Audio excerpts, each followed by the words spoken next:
क्या मृत्यु एक अटल सत्य है? अगर ऐसा है तो भगवान चाहे तो क्या नहीं कर सकते हैं? तो चलिए इस छोटी सी कहानी के माध्यम से समझने की कोशिश करते हैं। एक श्याम नामक युवक था जिसका स्वभाव बड़ा ही शांत एवं सुविचारों वाला व्यक्ति था। उसका छोटा सा परिवार था जिसमें उसके माता पिता एवं पत्नी और एक बच्चे थे। वो सभी से बहुत ही प्रेम करता था। इसके अलावा वो भगवान श्री कृष्ण का बहुत बड़ा भक्त भी था। वो सभी पर दया भाव रखता था, जरूरतमंद की सेवा करता था, किसी को दुख नहीं देता था। इसके इन्हीं गुणों के कारण ही श्री कृष्ण उससे बहुत प्रसन्न थे और सदैव उसके साथ रहते थे। और श्याम अपने कृष्ण को भी देख सकता था और उससे बात भी कर सकता था। इसके बावजूद उसने कभी भी ईश्वर से कुछ नहीं मांगा। वो बहुत ही खुश रहता था क्योंकि ईश्वर हमेशा उसके साथ रहते थे और उसे मार्गदर्शन देते थे। श्याम भी कृष्ण को अपने मित्र की तरह ही पुकारा करता था और उससे अपने विचारों को भी बांटा करता था। एक दिन श्याम के पिता की तबीयत अचानक खराब हो गई और उन्हें एक वैद्य के पास ले जाया गया और श्याम ने वहां उपस्थित सभी वैद्यों के आगे हाथ जोड़कर उनसे प्रार्थना की कि अपने पिता को बचाने की।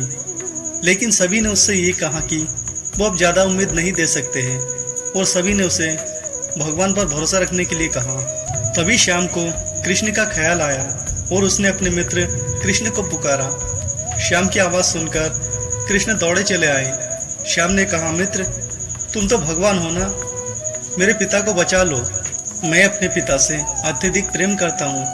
कृष्ण ने कहा, मित्र ये मेरे हाथों में नहीं है, अगर मृत्यु का समय होगा तो ये तो होना तय है। इस पर श्याम नाराज हो गया और कृष्ण से लड़ने झगड़ने लगा, गुस्से में उन्हें कोसने लगा। भगवान ने भी उसे बहुत समझाया पर उसने कृष्ण की एक न सुनी।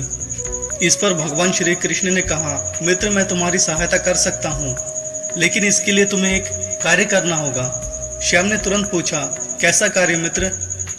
कृष्ण ने कहा, तुम्हें किसी के घर से मुट्ठी भर अनाज लानी होगी और ध्यान रखना कि उस परिवार में कभी किसी की मृत्यु ना हुई हो। श्याम झट से हाँ बोलकर अनाज की तलाश में निकल गया। उसने कई दरवाजे खटखटाए, हर घर में अनाज तो होती, लेकिन ऐसा कोई नहीं होता जिसके परिवार में किसी की मृत्यु ना हुई हो। 2 दिन तक भटकने के बाद भी श्याम को कोई ऐसा एक भी घर नहीं मिला जिस घर के सदस्य ना मरा हो। तब उसे इस बात का एहसास हुआ कि मृत्यु एक अटल सत्य है। इसका सामना सभी को करना होता है, इससे कोई भी नहीं भाग सकता। और वो अपने व्यवहार के लिए श्री कृष्ण से क्षमा मांगता है और निर्णय लेता है कि जब तक उसके पिता जीवित हैं वो उसकी सेवा अवश्य करेंगे। कुछ दिनों के बाद श्याम के पिता स्वर्ग सुधार जाते हैं और श्याम को बहुत दुख होता है, लेकिन श्री कृष्ण की दी उस सीख के कारण उसका मन शांत रहता है।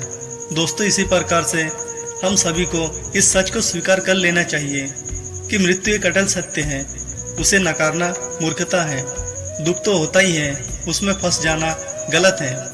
केवल आप ही उस दुख से पीड़ित नहीं हो, संपूर्ण मानव जाति उस दुख से सामना करती है। ऐसे सच को स्वीकार कर आगे बढ़ जाना ही जीवन है।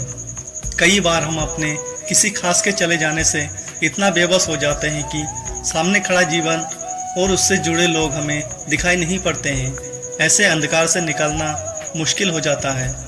सत्य को स्वीकार कर लेता है, उसका जीवन भार विहीन हो जाता है और उसे कभी कोई कष्ट तोड़ नहीं सकता। वो मानव जीवन के हर क्षेत्र में आगे बढ़ता जाता है। दोस्तों अगर वीडियो पसंद आई है तो वीडियो को एक लाइक, चैनल पर नए हो तो चैनल को सब्सक्राइब कर देना। तो चलिए मिलते हैं एक और नए रोचक कहानी के साथ।